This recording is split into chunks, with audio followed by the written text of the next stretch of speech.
सांसद चंद्रशेखर आजाद को ले रहे थे हल्के में। इस कड़ाके की ठंड में 7 किलोमीटर दौड़ा दिया योगी की पुलिस को चंद्रशेखर आजाद ने सड़कों पर। चंद्रशेखर आजाद को इस असली रूप में क्यों आना पड़ा, वो मैं खबर आपको आगे की ओर दिखाऊंगा। आपको बता दें दोस्तों कि चंद्रशेखर आजाद मेरठ जा रहे थे। जैसे ही पुलिस प्रशासन ने उनको रोकने की कोशिश की तो चंद्रशेखर आजाद अपने असली रूप में आ गए और बीच सड़कों पर दौड़ने लगे और पुलिस को चकमा देकर के पता नहीं कि सांसद जी कहाँ चले गए। नमस्कार दोस्तों, मैं हूं जयेंद्र सिंह आजाद और आप देख रहे हैं एमएसएन टीवी 85। आपको बता दें दोस्तों कि आज चंद्रशेखर आजाद जो मेरठ के जो एक गांव में जो एक दलित समाज की बहन के ऊपर और उसकी मां के ऊपर जो अत्याचार हुआ था, उसी मामले को लेकर चंद्रशेखर आजाद आज मेरठ गए थे। और मेरठ में चंद्रशेखर आजाद को पीड़ित परिवार से मिलने नहीं दिया गया, क्योंकि मैं आपको बता दूं कि उनको लग रहा था कि अगर चंद्रशेखर आजाद पीड़ित परिवार से मिल जाएगा तो चंद्रशेखर आजाद पता नहीं क्या कर सकते हैं। आपको बता दें दोस्तों कि चंद्रशेखर आजाद जैसे ही गाजीपुर बॉर्डर के पास में पहुंचते हैं, मेरठ के पास में, तो उनको टूल प्लाजा के पास में उनको रोक लिया जाता है और उनसे बहस की जाती है।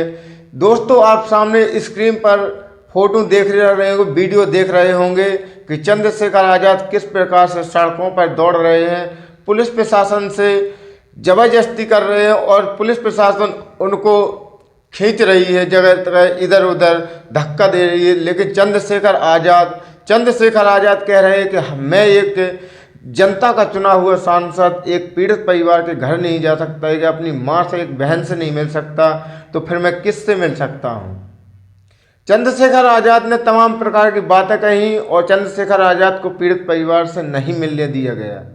आपको बता दें दोस्तों कि चंद्रशेखर आजाद एक वो दलितों के मसीहा बन चुके हैं कि चंद्रशेखर आजाद आज भी दलितों को न्याय दिलाने का काम करते हैं। और जो खासकर मैं उनको कह दूं कि जो एसी में बैठे नेता जो दलितों की बात करते हैं, वो कभी दलितों के हितैषी नहीं हो सकते हैं। आपको बता दें दोस्तों कि अगर बहुजन समाज का अगर हितैषी बनना हो, बहुजन समाज के लिए काम करना पड़ता है, तो सड़कों पे आना पड़ता है, मैदान में आना पड़ता है। दोस्तों, आप लोगों को बता दूं कि जो चंद्रशेखर आजाद आज मेरठ की सड़कों पर दौड़ते हुए दिखाई दिए हैं। चंद्रशेखर आजाद ने इतनी मेहनत कहीं भी नहीं की। चंद्रशेखर आजाद ने कहा है कि मैं बैठ भी नहीं पाता हूं गाड़ी पर, लेकिन कभी कभी समय ऐसा आ जाता है कि मुझे सड़क से लेकर दौड़ने तक की भी मजबूरी आ जाती है। चंद्रशेखर आजाद ने योगी बाबा की पुलिस को सड़कों पर दौड़ा दिया है, योगी बाबा जी को भी परेशान कर दिया है। चंद्रशेखर आजाद ने बोला कि अगर मैं एक फ़ोन कर दूं तो तुम्हारी सड़कें जाम हो जाएंगी, मुझे हल्के में मत लेना। लेकिन योगी बाबा की पुलिस चंद्रशेखर आजाद को हल्के में ले रही थी और चंद्रशेखर आजाद को सोच रही थी कि यह तो एक छोटा मोटा नेता होगा, इसके आने से कोई फर्क नहीं पड़ेगा। लेकिन जैसे ही चंद्रशेखर आजाद मेरठ के अंदर पहुंचते हैं तो पूरे मेरठ में क्या पूरे उत्तर प्रदेश में एक खलबली मच जाती है और चंद्रशेखर आजाद को रोकने के लिए तमाम पुलिस फोर्स वहां पर पहुंच जाती है और चंद्रशेखर आजाद को रोक नहीं पाते। चंद्रशेखर आजाद सड़कों पर दौड़ने लगते हैं और कहीं तो झाड़ियों में भी दौड़ने लगते हैं। चंद्रशेखर आजाद एक बाइक पर सवार होकर के पीड़ित परिवार से मिलने की उन्होंने तमाम कोशिश की, लेकिन चंद्रशेखर आजाद को मिलने नहीं दिया गया। आपको बता दें दोस्तों कि चंद्रशेखर आजाद इस समय दलितों के इतने करीबी बन चुके हैं, दलितों के कितने मसीहा बन चुके हैं कि मुझे तो लगता है जिस समय मानव कांशी राम जी थे बहुजन और दलितों के मसीहा थे, अब चंद्रशेखर आजाद दलितों के मसीहा बनते जा रहे हैं।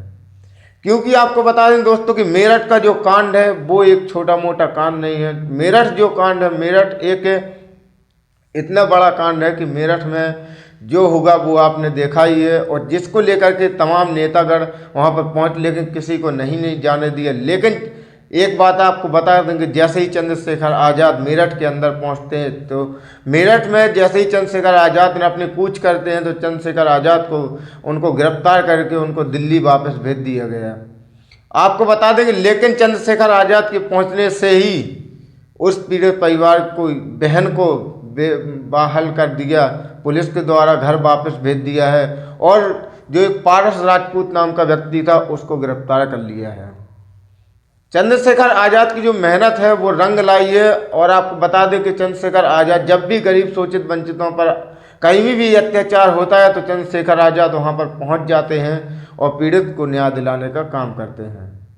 आपको बता दें दोस्तों कि जो माननीय योगी आदित्यनाथ जी हैं, जो कहते हैं कि हमारे राज्य में महिलाओं का बड़ा सम्मान है, और महिला कहीं भी सुरक्षित, रात हो चाहे दिन हो, सुरक्षित घूम सकती है, अपने मन के अंदर की पूरी तसल्ली के बिल्कुल फ्री होकर के, मन से साफ होकर के कहीं भी घूम सकती है और सोच सकती है कि मैं तो योगी बाबा जी के राज्य में हूँ, मैं कहीं भी घूम सकती हूँ। आपको पता है कि लेकिन आप देख ही रहे हैं, क्या बाबा जी के राज्य में महिला सुरक्षित है? क्या बहन बेटियां सुरक्षित हैं?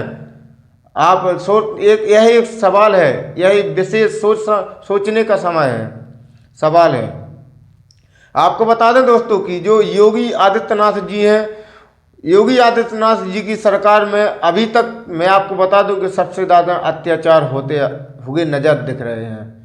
अभी काफ़ी लंबे समय के बाद हाथरस में जो कांड हुआ था बहन मनीषा वाल्मीकि जी के साथ में, उसी प्रकार से यह घटना भी हुई कि दलित महिला और उसकी बेटी गन्ना छीलने के लिए खेत में जा रहे थे, लेकिन कुछ जातिवादी और कुछ हरामखोरों के द्वारा महिलाओं को घर से निकलना तो बेकार ही हो गया है। आज का समय ऐसा बता रहा है कि बहन बेटियों को घर से बाहर ना निकलना चाहिए, घर के अंदर रहना चाहिए, क्योंकि इतने हरामखोर, इतने बेकार लोग रास्तों पे, सड़कों पे घूम रहे हैं कि बहन बेटियों को इस नज़र से देखते हैं कि उनको पता नहीं किस नज़र से देख रहे हैं, उनको शर्म तक नहीं आती है। आपको बता दें दोस्तों कि बहुजन समाज के जो नेता हैं चंद्रशेखर आज़ाद, वो दिन प्रतिदिन गरीब शोषित वंचितों के समाज के साथ खड़े हो गए हैं और उनकी आवाज़ उठाने का काम करते हैं। तो आपको बता दें कि अपनी राय आप सोच समझ के कमेंट में ज़रूर देना। चंद्रशेखर आज़ाद क्या सही गए थे मेरठ या नहीं जाना चाहिए, वो आप कमेंट में मुझे सोच समझ के ज़रूर बताएं।